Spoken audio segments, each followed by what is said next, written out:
अमीश देवगन के साथ। नमस्कार, मैं हूं अमीश देवगन और वीकेंड के सबसे भरोसेमंद कार्यक्रम ये देश है हमारा में आपका स्वागत है। और इस हफ्ते हम बात करेंगे ये देश है हमारा में 3 देश के अहम मुद्दों की। पहली चीन की, दूसरी महंगाई की, पेट्रोल और डीजल की मार की, और तीसरी किसान की। तो इस हफ्ते ये देश है हमारा में हम इन 3 मुद्दों पर जोरदार टक्कर करेंगे, यानी सीधे सवाल होंगे और सीधे जवाब होंगे। स्वागत है आपका इस हफ्ते के सबसे भरोसेमंद शो ये देश है हमारा में।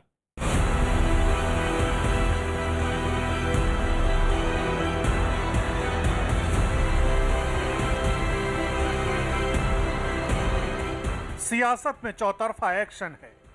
एक तरफ चीन का कबूलनामा है, जिसने पहली बार ये माना है कि हाँ, गलवान में चीनी सैनिकों की जान गई थी। वैसे तो भारत समेत दुनिया भर की मीडिया ये खुलासा कर चुकी है कि गलवान में दर्जनों चीनी सैनिक मारे गए थे। जब ये सिचुएशन हुई तो हमारे जो ओपीज थे ऊपर बैठे हुए ऑब्जर्व कर रहे थे सिचुएशन को, उन्होंने देखा कि कई एक जो चाइनीज आर्मी की कैजुअलिटीज को उठा के ले जाया जा रहा था, 50 से ऊपर थी, पर वो फेटल थी कि इंजर्ड थे ये मैं नहीं कह सकता। रशियन एजेंसी है तास, उन्होंने एक फिगर 45 चाइनीज आर्मी की कैजुअलिटीज बताई है।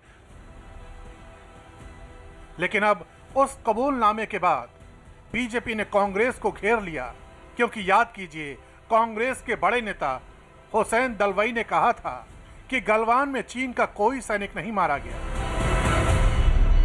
20 जवान मारे गए और बिना शस्त्र हो गए थे। एक भी उनका जवान मरा नहीं, सारे हमारे मरे। हालांकि दूसरी तरफ कांग्रेस किसानों के साथ साथ पेट्रोल, डीजल और रसोई गैस की महंगाई के मुद्दे पर मोदी सरकार पर हमला कर रही है। देश के कई शहरों में पेट्रोल की कीमत 100 रुपए के करीब पहुंच चुकी है। ईंधन टैक्स जीवी मोदी सरकार देश की जनता के लिए अभिशाप बन गई है। आगे आने वाले दिनों में पेट्रोल, डीजल, गैस के दामों को लेकर एक व्यापक जन आंदोलन हम तैयार करेंगे। उधर किसानों के मुद्दे पर सरकार को घेरते हुए राहुल गांधी कुछ ऐसा कह गए जिससे सियासी तूफान खड़ा हो गया। पहले राहुल गांधी का बयान सुनिए, फिर आपको बताएंगे कि सियासत किस तरह हो रही है। I consider you to be farmers of the sea. I think to myself that if farmers of the land can have a ministry in Delhi, then why is it that farmers of the sea do not have a ministry in Delhi? Rahul का बयान आते ही BJP Congress पर टूट पड़ी। BJP ने कहा कि मत्स्य पालन मंत्रालय तो पहले से ही है। खुद केंद्रीय मंत्री गिरिराज सिंह ने इटली की भाषा में राहुल गांधी को ट्वीट किया। स्मृति ईरानी ने भी इटालियन भाषा में राहुल गांधी पर चुटकी ली। राहुल गांधी को बताया कि मत्स्य पालन मंत्रालय तो पहले से ही मौजूद है। लेकिन इसी बीच कांग्रेस की एक और फजीहत हो गई। राहुल गांधी पुडुचेरी में एक जनसभा में थे। वहां के कांग्रेसी सीएम वी नारायणसामी भी राहुल के साथ थे। इसी बीच एक महिला भीड़ में खड़ी हो गई और राहुल गांधी के सामने ही तमिल भाषा में सीएम नारायणसामी पर समुद्री तूफान के दौरान लोगों की अनदेखी करने का आरोप लगा दिया। इस दौरान वहां मौजूद लोग ताली बजाने लगे। राहुल गांधी ने पूछा कि महिला तमिल भाषा में क्या कह रही है। इस पर सीएम नारायणसामी ने पूरी बात पलटते हुए ये कह दिया कि समुद्री तूफान निवार के दौरान अच्छा काम करने को लेकर ये महिला सरकार की तारीफ कर रही है। இதே மாதிரி தான் இருக்குது கடலோர பகுதி இப்படியே தான் இருக்குது. எங்களுக்கு யாரும் ஆதரவு கொடுக்க மாட்டார். அவரே இருக்காரு. எங்களை வந்து ஒரு காலமாவது புயலுக்கு வந்து பார்த்திருக்காரா? Hello, we look at sir at that time during cyclone, sir, Nivar cyclone, I came and visited the area and gave relief to them. That she is referring. तो आज इन तमाम सियासी मुद्दों पर सबसे अनोखे अंदाज में होगी देश की सबसे बड़ी बहस। 2 बनाम 2 की इस टक्कर में का मैं विश्लेषण जरूर करना चाहता हूं। राउंड एक होगा चीन पर टक्कर होगी। राउंड 2 होगा महंगाई पर जो महाभारत छिड़ी हुई है, पेट्रोल डीजल के बढ़ते हुए दामों को लेकर सरकार कब जागेगी, मौजूदा सरकार कब जागेगी, यह सवाल पूछा जाएगा मोदी सरकार से। राउंड 3 किसानों पर संग्राम, इस पर भी सवाल पूछा जाएगा कि किसानों का पूरा विवाद जो है अब वो कब समाप्त होगा। कांग्रेस की तरफ से मेरे साथ जुड़ेंगे रोहन गुप्ता, कांग्रेस के धाकड़ प्रवक्ता, और उनके आईटी हेड। मेरे साथ जुड़ेंगे गौरव भाटिया, सुप्रीम कोर्ट के वरिष्ठ वकील, भारतीय जनता पार्टी के राष्ट्रीय प्रवक्ता। मेरे साथ जुड़ेंगे समाजवादी पार्टी के वरिष्ठ नेता प्रवक्ता राजकुमार भाटी जी। मेरे साथ एनडीए के अलायंस पार्टनर एलजेपी के ए के वाजपेयी जुड़ेंगे। आप तमाम लोगों का अभिनंदन है।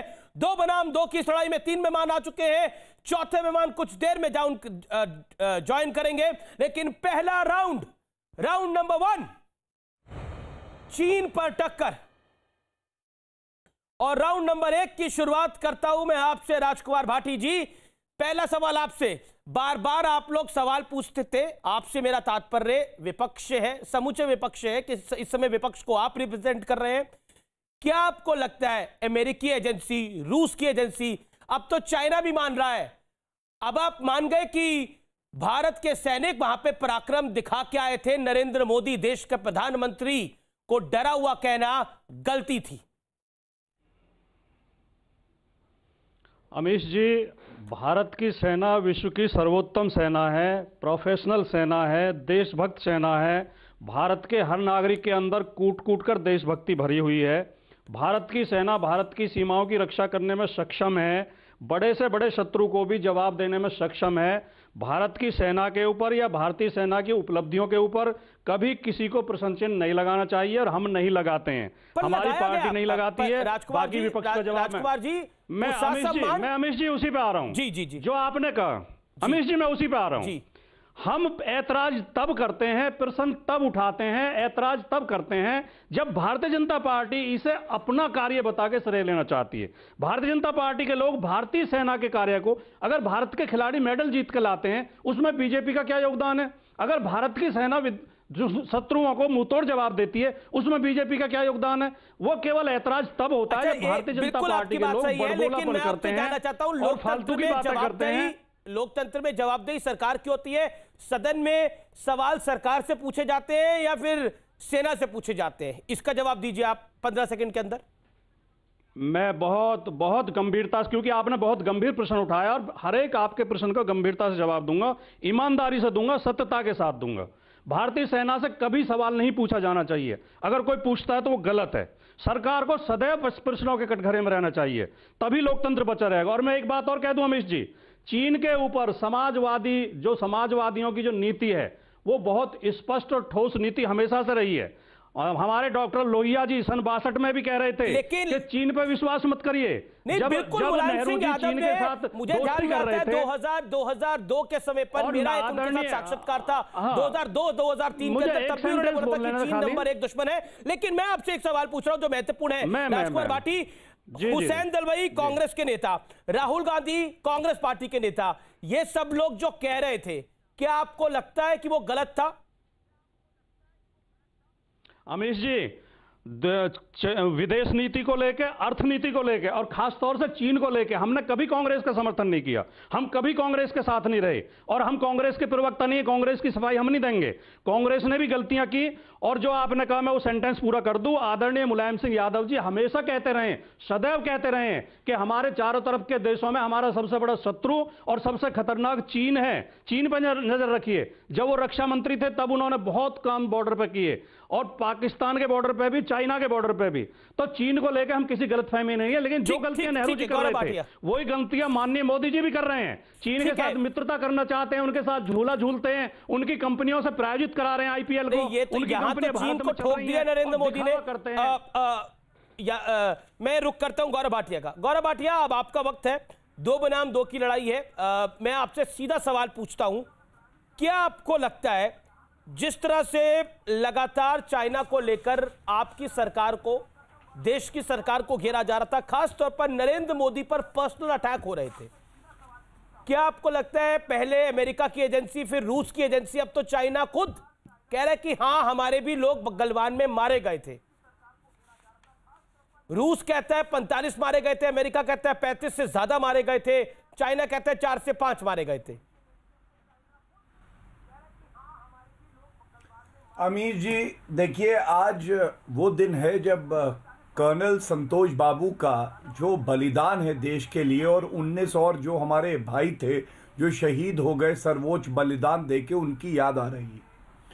और एक बात मैं ज़रूर कहूँगा कि आज ये जीत जो है देश की है, जिसमें योगदान सबसे पहले हमारी शूरवीर सेना का है, जिसने दिखाया कि ड्रैगन की गर्दन शेर के मुंह के अंदर है, और ईंट का जवाब जो हम देंगे वो पत्थर से नहीं पर्वत से दे देंगे पूरा पूरा।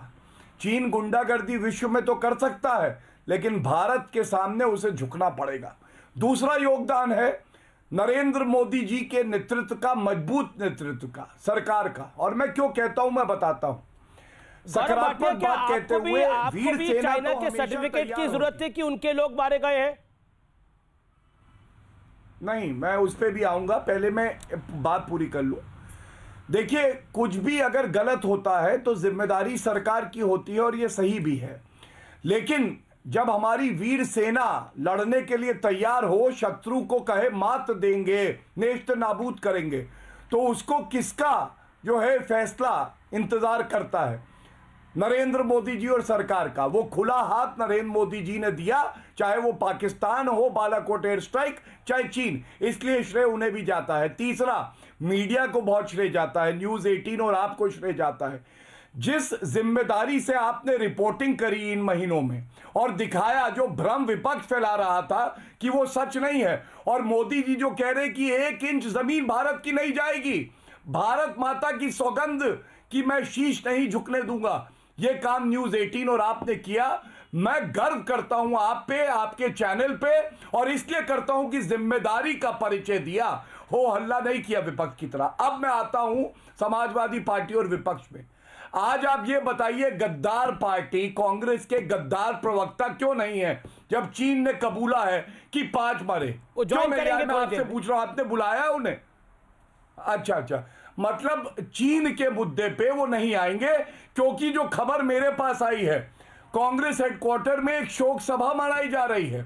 आपको मालूम है, सोनिया गांधी की आंखों में आंसू आ रखे हैं कि चीन के 5 जवान जो है मरे हैं, हमारी वीर सेना ने मारे हैं। तो जब भी कांग्रेस आ जाएगी, उनसे ये जरूर पूछिएगा कि कितने कटोरे आंसू निकाले राहुल गांधी ने। और तीसरी बात, आप बताइए, इस तरह के वक्तव्य नरेंद्र मोदी जी के लिए दिए गए। अभी 1 हफ्ते पहले की बात है, गद्दारों ने भारत माता को चीर कर एक टुकड़ा चीन को दे दिया, ये राहुल गांधी ने कहा। दूसरा, चाइना के सामने नरेंद्र मोदी ने मत्था टेक दिया। अब मैं स्पष्ट कर दूं, चाइना पाकिस्तान मिल भी जाए ना तो इतनी हैसियत नहीं है नरेंद्र मोदी जी और भारत के सामने जी। रोहन जी थोड़ी देर में ज्वाइन करेंगे, लेकिन गौरव भाटिया, समाजवादी पार्टी ने एक वाजिब सवाल उठाया कि क्रेडिट सेना को है। वो मैं आप सरकार क्यों लेती है इसका क्रेडिट? आप अपनी छाती चौड़ी करके क्यों बैठ जाते हैं? आप तो बॉर्डर पे लड़ने नहीं जा रहे। बिल्कुल, इसका जवाब 25 सेकंड के अंदर दें राजकुमार भाटी। मैं देता हूं।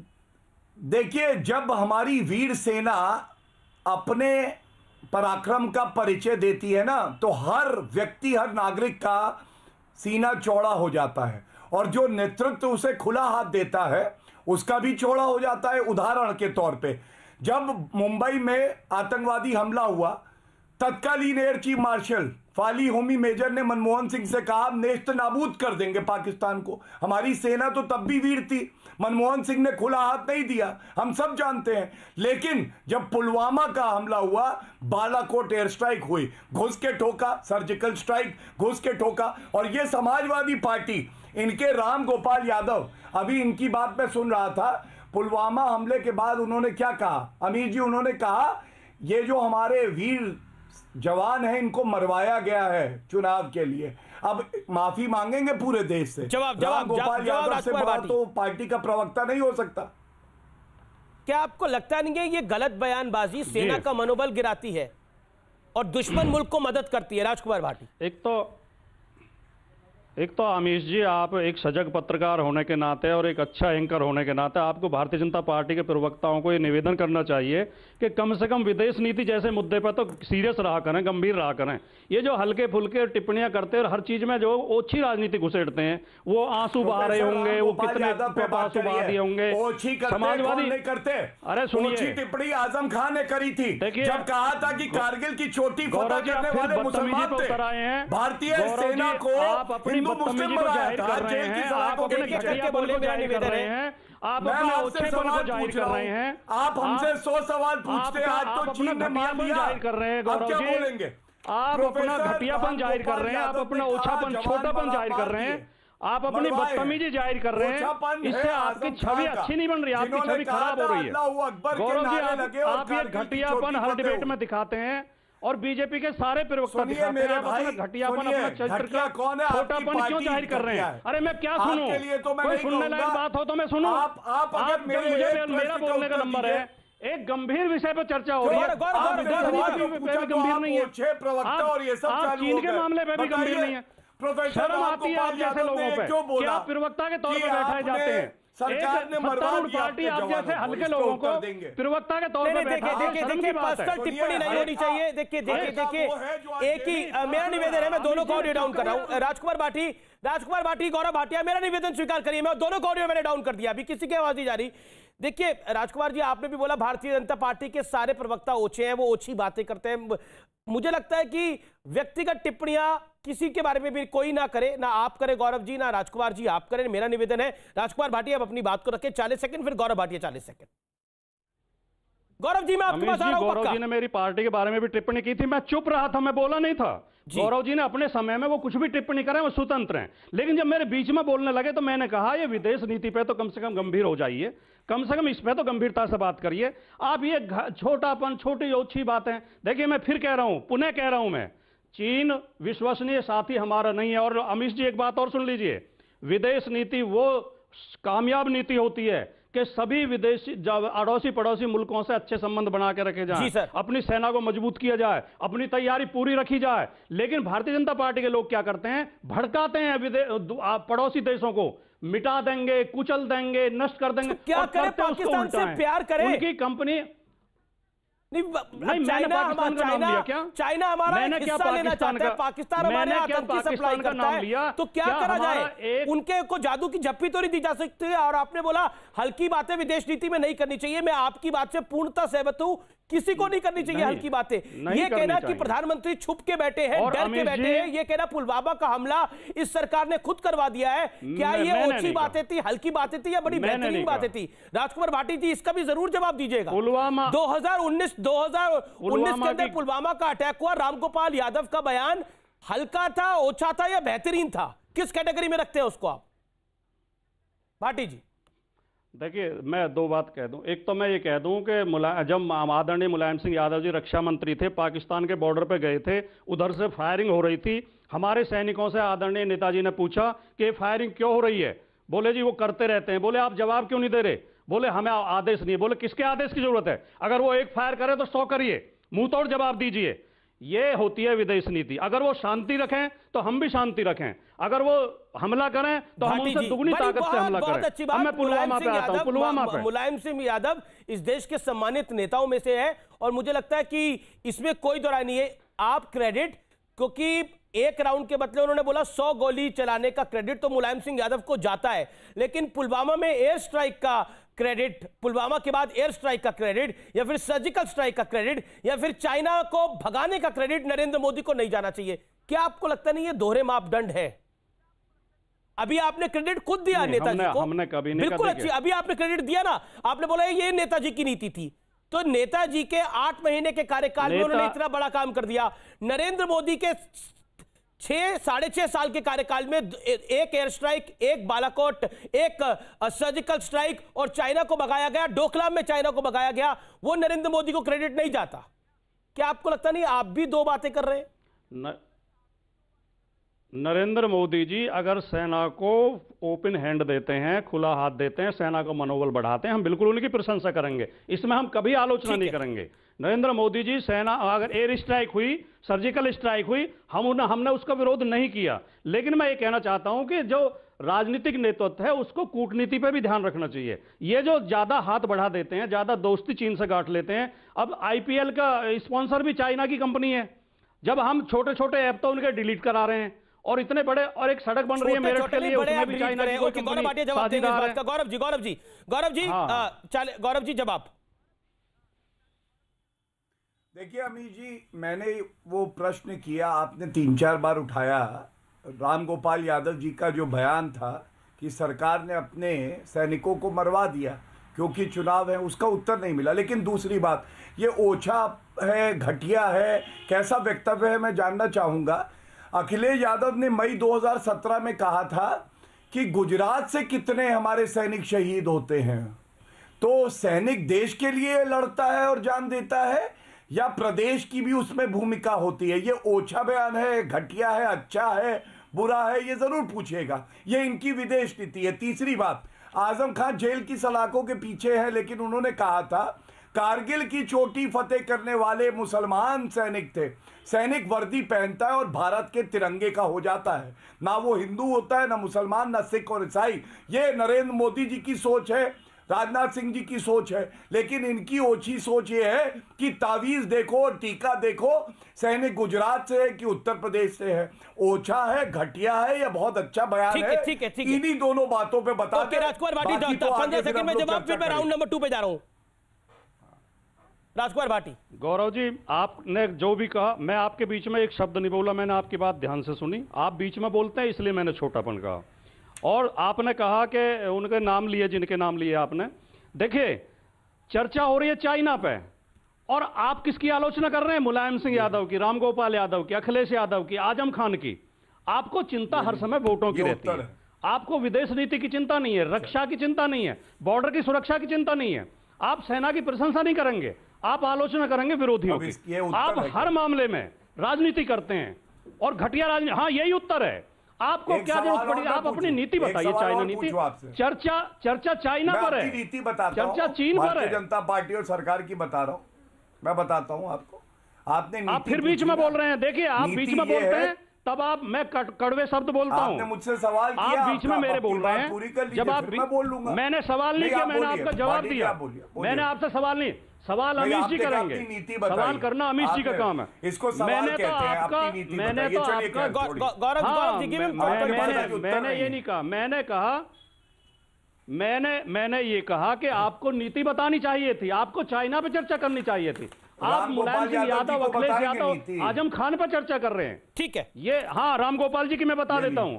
पुलवामा हमले पे पूरे देश का सवाल आज भी कायम है। पुलवामा हमला संदेह के घेरे में, सरकार ने वोटों के लिए पुलवामा हमला प्रश्न चिन्ह लगा हुआ है उस पे। पाकिस्तान की सदन ने बोल दिया। पुलवामा क्या अमीश जी पता चल गया कि पुलवामा हमले होगा? इमरान खान के मंत्री ने, पाकिस्तान के मंत्री ने क्या कहा था? इनको पता नहीं। अमीश जी, आप हमारी राय लेना चाहते हैं, हम पर थोपना चाहते हैं। हम आपके नहीं चाहते, लेकिन आप पुलवामा हमले में ये थोड़ी है कि आप बोलेंगे पुलवामा भारत ने खुद करा दिया है।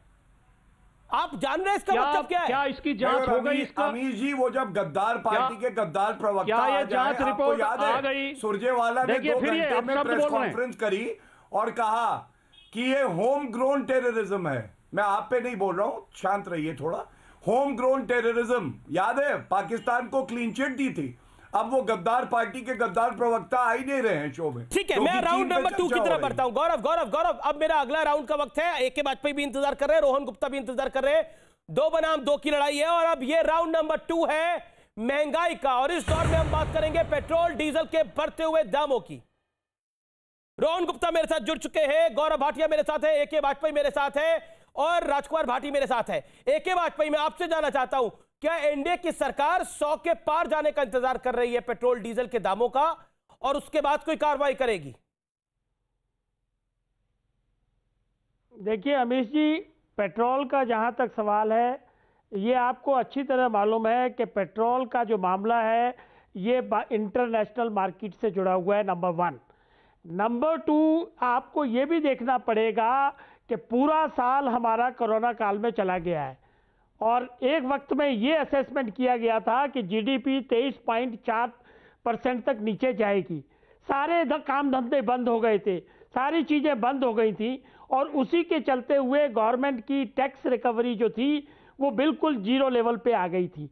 देखिए होता क्या है, क्योंकि हमारी कंट्री जो है एक लोकतांत्रिक कंट्री है, हमारी कंट्री एक वेलफेयर स्टेट है और वेलफेयर स्टेट होने के नाते हमारे कंट्री सब्सिडाइज करती है चीज़ों को जिससे गरीब आदमियों को फायदा पहुंचे। पर गरीब आदमी को, अंतिम आदमी को पढ़ाई मिले। एक वाजपेयी, या तो मैं समझ नहीं पा रहा या आप समझा नहीं पा रहे, क्या ये पेट्रोल का दाम अगर 100 पर पहुंचेगा तो देश के लोगों का वेलफेयर होगा, गरीब आदमी का भला होगा, ये फिलॉसफी आप दे रहे हैं? देखिए सुनिए, बात सुनिए, हमारे इस बार का जो बजट है 34 लाख का, आप खुद सुन रहे हैं जो आप बोल रहे हैं। आप कह रहे हैं कि ये पेट्रोल अगर 100 के पार पहुंचेगा तो आदमी का भला होगा। कैसे भला होगा ये भी समझा दीजिए 25 सेकंड के अंदर जरा। मैं ये नहीं कह रहा, ये कौन सी थ्योरी लेकर आया नहीं है आप? मैं ये कि पेट्रोल अगर 100 के पार जाएगा तो गरीब आदमी का भला हो जाएगा। बोला अभी आप ही ने बोला। मैं कह रहा हूं, मेरे मुंह में शब्द न डालिए। आपने बोला अभी, मैंने शब्द नहीं डाले वाजपेयी जी, मैं किसी के मुंह में शब्द नहीं डालता। लेकिन ये कब बोला गरीब आदमी को भला हो जाएगा? क्या बात कर रहे हैं आपने बोला वाजपेयी जी। मैंने नहीं बोला। आई एम सॉरी, दोबारा से दिखाइए। मैं अपनी बात ये कह रहा हूं, मेरी सुनिए, मैं क्या कह रहा हूं, मेरी बात तो सुनिए। मैं ये कह रहा हूं कि सरकार का जो इस साल का बजट है 34 लाख करोड़ का है और उसमें 6 लाख करोड़ कम से कम गरीब आदमी की सब्सिडीज आती है जी। और कोई भी सरकार का जो रिसोर्सेज है वो टैक्सेस होते हैं, डायरेक्ट टैक्सेस और इनडायरेक्ट। नहीं, बिल्कुल आप ये अर्थव्यवस्था, कोरोना की वजह से सारा बिल्कुल ये अर्थव्यवस्था आप समझिए और समझाइए भी, लेकिन आम आदमी को ये बताइए कि पेट्रोल का दाम 100 के पार क्यों जा रहा है? अभी आपने थोड़ी देर पहले जस्टिफिकेशन दिया, इससे आदमी का भला होगा। मैं जान लेता हूं रोहन गुप्ता से। एक सेकंड, आपने अपनी बात को रखा। अमीश जी, ये टेम्परेरी फेस है, ये नहीं है कि 100 के पार जाएगा, 100 से बहुत नीचे आएगा और ये सरकार उसके लिए प्रयत्नशील है। ठीक है रोहन गुप्ता, प्रधानमंत्री का जो बयान था आप लोगों ने ऐसे ही हुआ पो मचा रखी है। एनडीए की सरकार, बीजेपी की सरकार कह रही है कि अगर पेट्रोल का दाम 100 के पार जाएगा तो आम आदमी का भला हो जाएगा। ये बोला भी है कि वाजपेयी ने, आपने सुना? देखिए यही इनकी मानसिकता है कि आज पेट्रोल का शतक बनवा दिया। अगर ये लोग ज्यादा सत्ता में रहे तो डीजल और डॉलर का भी शतक बनवा देंगे। इनको कोई शर्म नहीं है। देखिए करके जनता से लूटम लूट बोल रहे सुबह से शाम, झूठ पर झूठ, ये इनकी हकीकत है। इनका 1 का 3 ऑफर चल रहा है। जो पेट्रोल का दाम 32 रुपए है, आज उसी का 100 रुपए 90, 1 का 3 ऑफर है। जो 32 रुपए है पेट्रोल का दाम, उसके 100 रुपए लिए जा रहे हैं। 1 का 3 ऑफर है ये भाजपा का, कि जहां उनको 1 रुपया देना पड़ता 3। इतना मुनाफा तो कोई बड़ी मल्टीनेशनल कंपनी की नहीं है जो आज भाजपा सरकार देश की जनता से लूट रही है। कब तक ये लूटेंगे अमीश भाई? 21,50,000 करोड़ रुपए जनता से लूट चुके। आज जीडीपी, इनकी जीडीपी बढ़ रही है, गैस डीजल पेट्रोल बढ़ रहा है और जनता की जीडीपी कम हो रही है। इतनी निष्ठुर सरकार कभी भी देश के इतिहास में नहीं आई है कि जो जनता कोरोना काल में पीड़ित थी उससे भी 21 लाख करोड़ लूट के आज 1 रुपया जनता को वापस नहीं दिया जा रहा है। और प्रधानमंत्री कितना झूठ बोल रहे हैं अमीश भाई, कितना झूठ बोल रहे हैं। आज कहा कि पिछली सरकारों ने उसका उत्पादन नहीं किया। पिछली सरकारें जब थी तब 23% हमारा प्रोडक्शन था, जो हमारा कंजम्पशन था इंडिजिनियस प्रोडक्शन। आज ये सरकार में सिर्फ 15% हो गया। वो जाने दीजिए 36 लाख मैट्रिक टन इन्होंने प्रोडक्शन कम किया है, क्योंकि ओएनजीसी को इनको बेच देना है। देखिए इतना झूठ नहीं चल सकता अमीश भाई। आज कहीं ना कहीं सरकार को संवेदनशील होना पड़ेगा। आज पेट्रोल के नाम पे लूट करके जो जनता के साथ में झूठ बोल रहे हैं, पूरे देश की जनता पीड़ित है, परेशान है। सरकार को चाहिए कि कम से कम जो 6 साल के पहले का जो ड्यूटी का स्ट्रक्चर था उस पे आके देश की जनता को राहत दे। तो देश की जनता इनको माफ नहीं करेगी। 2 मिनट बोले, मैं आपसे एक सवाल पूछता हूं। आपको पता है पेट्रोल ने शतक कहां लगाया है? राजस्थान के श्री गंगानगर में 100 के पार पेट्रोल वहां चला गया है। स्टेट टैक्सेस भी होते हैं। आप बीजेपी को मुंह तोड़ जवाब दीजिए, अपनी स्टेट जो आपकी रूलिंग स्टेट है वहां के टैक्सेस को कम कर दीजिए। पंजाब, राजस्थान, महाराष्ट्र, पुडुचेरी। मैं जवाब देना चाहूंगा। अगर आप टैक्स का कंपोनेंट देखेंगे 75% जो टैक्स टोटल है उसका सेंट्रल गवर्नमेंट के अंडर में है और 25% जो आता है स्टेट के गवर्नमेंट है। मैं आपके शो में बोल के जाता हूं, मैं चैलेंज दे रहा हूं बीजेपी के प्रवक्ता को, आज यहां पे वादा करके जाए कि 50% आप लोग टैक्स करेंगे, हम भी हमारी सरकार के साथ समर्थन करके आपका साथ देंगे, हम भी वो कमी करेंगे। दूसरी बात, जब कांग्रेस की सरकार थी, जब सोनिया जी यूपीए की, आपने चैलेंज दिया, गौरव भाटिया ने चैलेंज एक्सेप्ट किया कि नहीं किया, जान लेते हैं। गौरव भाटिया, पेट्रोल के दाम 100 पर जाने का इंतजार कर रही है आपकी सरकार, क्या आपको लगता नहीं है इसकी मार आम आदमी पे पड़ रही है? अमीर जी, एकदम से जैसे ही पेट्रोल पे चर्चा हुई तो ये प्रकट हो गए, आंसू आंसू पहुंच आए, कितने कटोरे आंसू आज बहाए हैं, शोक सभा कैसी रही। भाई साहब, ये तो पूछ लेते, आप तो गायब ही होते बोले कि चीन पे तो बंगाल में जाके तो कोई प्रॉमिस करके नहीं गए ना, बंगाल पे जाके प्रॉमिस करके नहीं आए ना, नहीं तो वापस और जगह मुंडन होगा बोल रहे हैं भाई, हर जगह आपके मुंडन की चर्चा है। अरे आप क्या बात कीजिए ना, टॉपिक पे बात देश के साथ गद्दारी करके ऐसा मत कीजिए। अरे मातम आप बनाइए, अभी भी आपके बाल बचे हुए हैं, ये टॉपिक आपके बाल मेरे बीच में बोलेंगे तो मैं नहीं बोलूंगा अमीर जी, मैं फिर से आपसे विनती कर रहा हूं, ये तरीका ठीक नहीं है। आपने चीन टॉपिक रखा था, बोलिए गौरव भाई, 22 मिनट चर्चा हुई थी ना, नहीं हमको चीन ने माना कि उनके जो सैनिक थे मारे हमारी वीर सेना ने, हमको नहीं भागने की जरूरत नहीं थी, आपको भागने की जरूरत है। अरे आपने तो सैनिकों की शहादत के साथ गद्दारी की है, आप शर्म मत कीजिए, मातम आप बना रहे हो, मातम आप बना रहे हो, एमओयू में लिखा था, डर लग रहा है क्या? एमओयू में क्या लिखा था? इतना डर गए क्या? अच्छा, इतना ट्वीट करो, गद्दार कांग्रेस के गद्दार प्रवक्ता, जब देश जश्न मनाता है तो ये लोग रोते हैं। अब मैं आता हूं पेट्रोल सरकार के खिलाफ बोल नहीं पा रहे हो क्या? पेट्रोल पे चलो, गद्दार प्रवक्ता, एमओयू आज तक निरस्त नहीं किया, घूसखोरी करते हो तुम लोग, आपके सर पे है, आज भी आपके बाहर आपकी गद्दारी का स्वरूप है, घूसखोर की जनता के साथ गद्दारी मेरा निवेदन है नहीं कर सकते हो।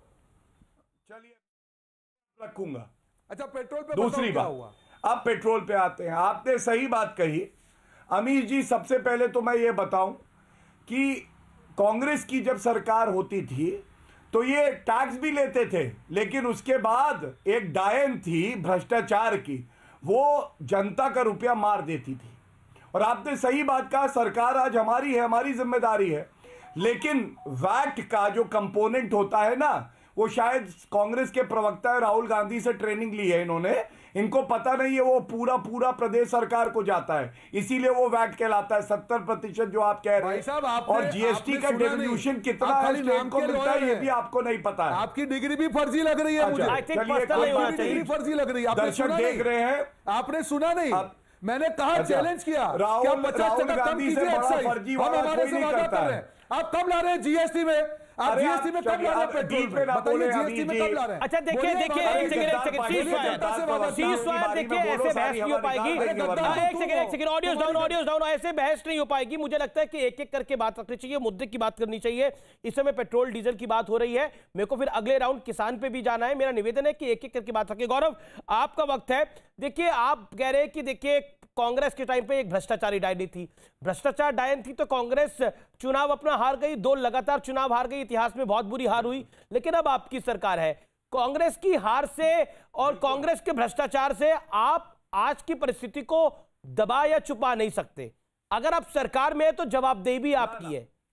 अभी आपकी सहयोगी पार्टी ने बोला कि तेल के बढ़ते हुए दाम से आम आदमी को प्रसन्नता होगी, बोला कि नहीं बोला? अब मैं उत्तर दे दूं। हाँ, जवाब दीजिए उस बात का। देखिए, पहले सरकार की बात करता हूं, फिर मेरे कुछ प्रश्न भी हैं। और पहली बात, सरकार अपना काम कर रही है। धर्मेंद्र प्रधान जी का वक्तव्य अभी था, ओपेक कंट्री से कच्चा तेल आता है, उन्होंने ये बिल्कुल वहां पे कहा है कि कच्चे तेल का उन्होंने कटौती करी थी, उस कटौती को हटाएं, कोविड के समय में ये हुआ था उसको ठीक करें। दूसरी बात, नरेंद्र मोदी जी ने कहा कि ऐसी पॉलिसी रही भारत की कि निर्भरता कच्चे तेल पे रही, हमें और भी सोर्सेस और साधन जो है इकट्ठे करने होंगे। लेकिन तो 6 साल आपकी सरकार को हो गया, किस और साधन पे आपने काम किया, इसका भी जवाब दे दीजिए। फिर सोलर एनर्जी पे हमने काम किया है। और आपको यह भी बता दूं कि नेचुरल गैस का शेयर 6.5 साल में 6.3% कर दिया हमने, और 15% का हमने जो है अपना एक एम रखा है। गौरव, क्या आपको आम आदमी के लिए बुरा नहीं लग रहा पेट्रोल के दाम 100 के पार जा रहे हैं कई शहरों में? मैं उसका भी उत्तर देता हूं। Don't you feel bad for the common man? बिल्कुल नहीं। एंड इसके हमारी सरकारें इतनी संवेदनशील है अमीर जी, पिछली बार जब बढ़े थे दाम तेल के तो वैट की कटौती करी गई थी जहां पे भाजपा शासित राज्य थे। आज 36% पूरे भारत में सबसे ज्यादा वैट कहीं है तो राजस्थान में है। अब उसका क्या लेना देना है? भाजपा करे, वादा कराओ, वादा करेंगे तो हम भी काटेंगे। अरे आप घटा दीजिए। ठीक है, रोहन गुप्ता, शरद पवार ने जब चीनी के दाम महंगे थे तो साल 2010 में कहा था कि मैं कोई ज्योतिषी नहीं हूं, मैं कोई एस्ट्रोलॉजर नहीं हूं, यानी महंगाई सब सरकारों पे भारी पड़ती है। देखिए अमीश भाई, मैं यहाँ पे एक चार्ट लेके आया हूं क्योंकि ये शायद लॉयर हैं इसलिए इनको समझ नहीं पड़ेगी, फिर भी ट्राई करता हूं। यहाँ पे क्लियर लिखा है कि जो टोटल टैक्स का कंपोनेंट है मैक्सिमम वेट पे गिनते हैं तो भी 25% पे होता है। 75% सेंट्रल गवर्नमेंट का एक्साइज होता है। मैंने 2 मुद्दे यहाँ पे चैलेंज किए। मैंने कहा कि आप 50% कम कीजिए और पेट्रोल को जीएसटी में लाइए। क्या आप वादा करेंगे? आप वादा करेंगे जीएसटी में आएगा पेट्रोलियम जीएसटी में आएगा? जीएसटी में आएगा पेट्रोलियम? बोलो आएगा? बोलो आएगा? फर्जी लॉयर मत बनिए ना। आप आएगा कि नहीं बताइए जीएसटी में? क्यों देश के साथ गलतियों कर रहे हैं? जीएसटी में आएगा? जीएसटी में आएगा? जीएसटी में आएगा? एग्जाम नहीं बोलते हैं, जीएसटी में लेके अगले राउंड की तरफ बढ़ता हूं। पूरा देखो आप हो। अरे बेवकूफ मत करो, पूरा देश देख रहा है। अपनी बुद्धि का प्रदर्शन मत करो, अपनी बुद्धि का प्रदर्शन मत करो। पूरा देश देख चुका है। तुम्हारा भविष्यवाणी तो देख चुका, पूरा तुम्हारा भविष्यवाणी तो पूरा देश देख चुका, और एक एक बार आपकी गद्दारी का सबूत है। अब राउंड 3 की बारी है और इस पर बात होगी किसान पर संग्राम की, और इसकी शुरुआत मैं करता हूं राजकुमार भाटी से और गौरव भाटिया और एके वाजपेयी से। रोहन गुप्ता, आपको भी मैं शामिल करूंगा। सबसे पहले मैं आपके पास आता हूं एके वाजपेयी, क्या आपको लगता है किसान पर आपकी सरकार सॉल्यूशन नहीं ढूंढ पा रही? वो आपके लिए मुश्किल की बात है, या फिर यह कहें कि कांग्रेस और समूचा विपक्ष मिलकर उसे एक बैठे बिठाए मुद्दा मिल गया है जिसको वो छोड़ना नहीं चाहता? वाजपेयी जी, लगता है उन तक आवाज नहीं जा पा रही। गौरव भाटिया। देखिए अमीश जी, ये बात बिल्कुल जग जाहिर हो गई है कि किस तरह से किसानों का बहाना बना के उनके कंधे पे रख के अपनी बंदूक के दगे हुए कारतूस चलाने का प्रयास हो रहा था। जो राजनीतिक जमीन खो दी है कांग्रेस पार्टी और विपक्ष ने, वो वापस कैसे मिले इसका प्रयास हो रहा था। और एक सकारात्मक 11 दौर की चर्चा सरकार ने करी है, आगे भी हम करते रहेंगे, ये श्री नरेंद्र मोदी जी ने स्पष्ट कर दिया है। लेकिन जो वादे कांग्रेस पार्टी ने किए, मुंगेरी लाल के हसीन सपने दिखाए, उनको पूरा किया नरेंद्र मोदी जी ने ऐतिहासिक निर्णय लेके, और तब भी इनको दर्द हो रहा है। और आप मुझे ये बताइए, इनका मैनिफेस्टो वही बात कहता था, वही बात कैप्टन अमरिंदर सिंह ने कही जब पेप्सी कंपनी वहां पे गई, तब इन लोगों ने कुछ नहीं कहा। आज ये दिशा रवि के साथ खड़े हैं, मतलब विदेशी ताकतें हमारे देश को कमजोर करें, लेकिन इनको आप मंजूर विदेशी है। ताकतों की बात करें, आप भी विदेशी भाषा में आजकल ट्वीट लिख रहे हैं। आपके मंत्री स्मृति ईरानी हो गए, गिरिराज सिंह हो गए, वो विदेशी भाषा में ट्वीट लिख रहे हैं। नहीं, वो इसलिए लिख रहे हैं, मैं आपको बताऊं कि जो 50 साल के अपरिपक्व बालक हैं, उनको ये भी नहीं पता है कि मत्स्य मंत्रालय है, और मेरे हाथ में वो खबर है, मैं आपको दिखा दूं कि एनिमल हस्बेंड्री फिशरीज डिपार्टमेंट है डेयरी का, लेकिन राहुल गांधी कह रहे थे कि हम खोल देंगे। ठीक है। अब इनको लोकसभा में सीटें कितनी है ये नहीं पता है, इनको मंत्रालय है मत्स्य का ये नहीं पता है, तो इनका क्या हो सकता है। और एक बात और कहूंगा, वो अगले राउंड में कह दूंगा। ठीक है। अब रोहन गुप्ता की बारी। रोहन गुप्ता, क्या आपको लगता नहीं है कि मत्स्यालय मंत्रालय है इस समय देश के अंदर? राहुल गांधी जी ने बोला कि मैं समुद्र के किसान की बात करना चाहता हूं, और बीजेपी ने, एक सेकंड गौरव भाटिया, और भारतीय जनता पार्टी ने उसका मजाक बना दिया। बीजेपी कह रही है कि राहुल गांधी को यही नहीं पता कि इस देश में फिशिंग मिनिस्ट्री ऑलरेडी एग्जिस्ट करती है, वो दोबारा बनाने की बात कर रहे हैं। देखिए, मजाक तो देश की जनता का ही सरकार ने बना दिया है।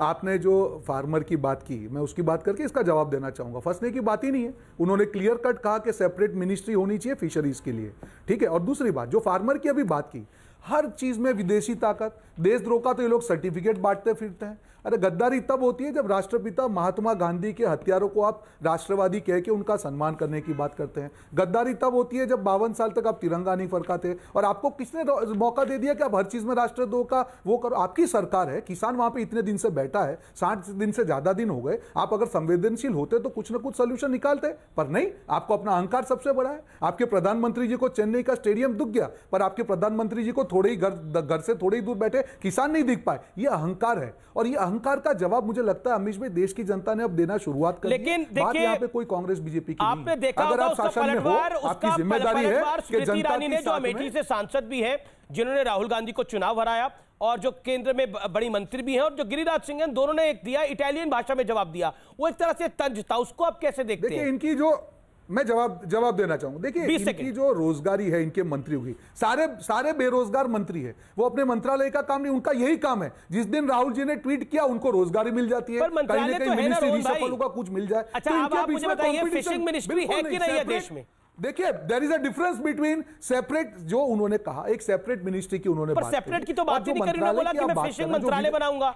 बिल्कुल सेपरेट, आप वर्ड देखिए, आप देखिए जरा, सेपरेट बोला है कि नहीं, आप चेक कर लीजिए, फिर हम डिस्कस करेंगे। गौरव, ठीक है, आपने बोला उनके मंत्री इतने खाली बैठे हुए हैं, राहुल गांधी एक अलग से मंत्रालय बनाना चाहते हैं, बैठे हुए हैं कि इनके पास कोई काम नहीं हुआ। और आपके मंत्री बेरोजगार हैं, आप लोगों के पास कोई काम नहीं दिखाना चाहूंगा। खाली बैठे हुए हैं आप, इसलिए इटालियन में ट्वीट कर रहे हैं। जवाब गौरव भाटिया।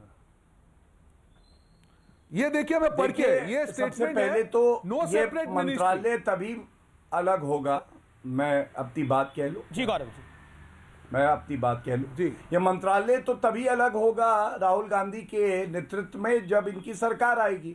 अगले 50-60 साल तो आने नहीं वाली है, क्योंकि जनता को इन्होंने इतना लूटा है कि जनता ने इनका घिनौना चेहरा देख लिया है। दूसरी बात, गद्दारी क्या होती है मैं बता दूं। गद्दारी ये होती है कि आप चीन से एमओयू करते हैं, वो निरस्त हुआ कि नहीं ये नहीं बताया, 90 लाख की घूस ली। जवान हमारे देश का बुलेट प्रूफ जैकेट मांग रहा था, ये वीवीआईपी चॉपर ले रहे थे। और गद्दारी ये होती है कि डोकलाम में जब हमारी वीर सेना चीन की सेना को पीछे कर रही थी, तो ये प्रीमियर, अब देखिए बीच में बोल रहे हैं ना, गद्दारी समझ में आ रही है ना आपको। और अमीर जी, एक बात और, कल नाना पटोले ने क्या कहा, उन्होंने सवाल उठा दिए अमिताभ बच्चन पे ही, उन्होंने सवाल उठा दिया अक्षय कुमार पे, और इनको ग्रेटा थनबर्ग और मियां खलीफा अच्छी लगती हैं कि उनको किसानों के कानून के बारे में पता है। और देखिए कितना मूर्ख बनाते हैं नारायण सामी, आपने दिखाया वो वीडियो, महिला ने कहा कि जब आपदा आई तो आप हमारी मदद करने नहीं आए, तो नारायण सामी राहुल गांधी को ही मूर्ख बना रहे थे, जो संभव ही नहीं है। मुख्यमंत्री ने जो संभव ही नहीं है, क्योंकि राहुल गांधी को ही मूर्ख बना रहे। लेकिन नारायण सामी ने क्या झूठ बोला, बता रहे किसानों को आतंकवादी, वही किसानों ने पंजाब में जवाब दिया आपको। तो ये और यही अहंकार जो आपका है 50 साल का, दर्द देख के इतना अच्छा लगता है मुझे। एक साल जी उसी कन्वर्सेशन में एक सेकंड और गौरव भाटिया देश दिखा रहा है अच्छा है गद्दारी। अच्छा ठीक है, मुझे लगता है किसी को आप एक दूसरे को गद्दार नहीं बोलना चाहिए। मेरे साथ दो मेहमान और हैं, उनका भी मुझे रुख करना है। लेकिन रोहन जी, जो नारायण सामी ने करा, क्या आपको लगता है वो जायज था? क्योंकि वो एक व्यक्ति, वो भी किसानों की जब बात कर रहे थे राहुल गांधी, तब एक महिला शिकायत कर रही थी कि देखिए मेरे यहां बाढ़ आई और ये आई नहीं, उन्होंने उल्टा ठीक उलट बता दिया। क्या आपको लगता है एक मुख्यमंत्री को वो शोभा देता है? क्या आपको लगता नहीं ये वाकई एक तरह से एक किसी भी सार्वजनिक जीवन पे जो आदमी है, जो खुले आम पब्लिक में रिकॉर्ड हो रही है चीज, उसको वो झूठ बता रहा है अपने नेता को? देखिए बिल्कुल नहीं, ये नहीं होना चाहिए, और व्यक्तिगत तौर पर मैं इसके बिल्कुल खिलाफ हूं। आज हम लोग देखिए अमीश भाई, हम में और बीजेपी में ये फर्क है हमेशा। आज इन लोगों को किसी भी बात पे पूछिए, हरियाणा के उनके मुख्यमंत्री ने, नहीं सुन लीजिए ना, बीच में मत बोलिए, क्यों बौखला रहे हैं भाई साहब। हरियाणा के मुख्यमंत्री ने किसानों को आतंकवादी कहा, ये चुप रहे। आज गोडसे को इनकी जो एमपी है उसने कहा कि ये तो राष्ट्रवादी है, ये लोग उसको भी डिफेंड करते हैं। आप में हिम्मत है क्या?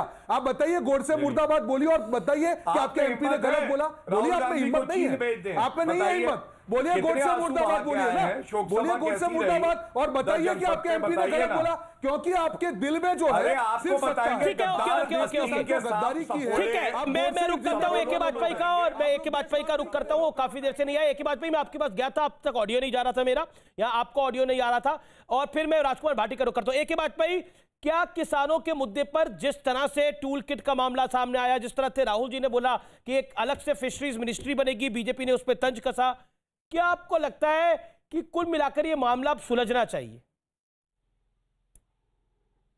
देखिए, किसानों का जहां तक सवाल है, प्रधानमंत्री ने बार बार ये बात कही है कि भाई हम संशोधन करने को तैयार हैं, और इसी के चलते 11 बार मीटिंग भी हुई।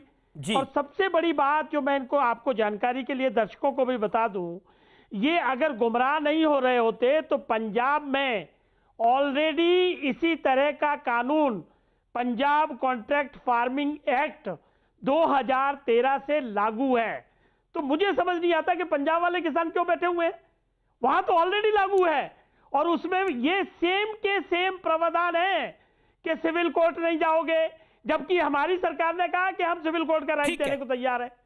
उसमें क्या है कि जमीनों को अगर कोई एग्रीमेंट किसान गड़बड़ करेगा तो उसको सजा होगी और 1 लाख रुपए का फाइन होगा। हमारे कानून में तो ऐसा है नहीं। तो इस तरह की ये दोहरी नीति क्यों अपनाई जा रही है? अगर पंजाब में है, केरल में APMC एक्ट है नहीं, लेकिन देखिए अब बिहार में यहां तक आ गया है कि लता मंगेशकर और सचिन तेंदुलकर पर जांच की पहले धमकी आई। अब नाना पटोले ने बोला कि हम जो है अक्षय कुमार और अमिताभ बच्चन को शूट नहीं करने देंगे क्योंकि वो महंगाई पर तो ट्वीट करते नहीं है। क्या आपको लगता नहीं है राजकुमार भाटी कि आखिरकार ठीक है पॉलिटिकल लड़ाई अपनी जगह है, लेकिन उसमें किस तरह से एक्टर्स को घसीटा जा रहा है वो जायज है? आप मानते हैं इसको? क्योंकि उन एक्टर्स ने देश के पक्ष में ट्वीट किया था। देश के पक्ष में नरेंद्र मोदी, बीजेपी के पक्ष में तो ट्वीट करना नहीं होता ना। बताइए भाटी जी। ये जो किसान आंदोलन कर रहे हैं 80 दिन से, जो दिल्ली के बॉर्डरों पे बैठे हुए, राजधानी के बॉर्डरों पे, और अब तो पूरे देश में आंदोलन फैल चुका है, क्या ये देश का हिस्सा नहीं है? आप ये मानते हैं? इनके खिलाफ ट्वीट था वो किसान। मैं तो ये कहना चाहता हूं कि भारतीय जनता पार्टी के प्रवक्ता और नेता और सरकार सब तमाम लोग मिलके जो अपनी प्रतिभा का प्रयोग किसानों को बदनाम करने में, उनके अंदर फूट डालने में, उनके रास्ते में कांटे बोने में, कील बिछाने में कर रहे हैं, उनका उत्पीड़न करने में कर रहे हैं, उन्हें देशद्रोही सिद्ध करने में कर रहे हैं। अगर इस प्रतिभा का प्रयोग इन बिलों को समझने में करते, किसान की पीड़ा समझने के लिए करते, तो शायद ये समस्या हल हो जाती। आपने कहा कि संशोधन को तैयार है, डेथ वारंट में कोई संशोधन नहीं होता है अमीश जी। संशोधन क्या होता है? देखिए जल्दी बता दूं, AK वाजपेयी जी ने बिल्कुल सही बात कही। जो पंजाब का कॉन्ट्रैक्ट फार्मिंग एक्ट है उसमें किसानों को जेल भेजने की भी बात है, वो क्यों नहीं वापस लेते? दूसरी बात, आजम खान क्यों है जेल में? किसानों की जमीन रॉबर्ट वाड्रा और आजम खान कब लौटा रहे? ये लोग किसानों के दुश्मन यहाँ पे आके प्रवचन देते हैं। अपने लीडरों से कहो पहले किसानों की जमीन लौटाएं। बहुत बहुत शुक्रिया इस चर्चा में जुड़ने के लिए। फिलहाल ये देश है हमारा में इतना ही।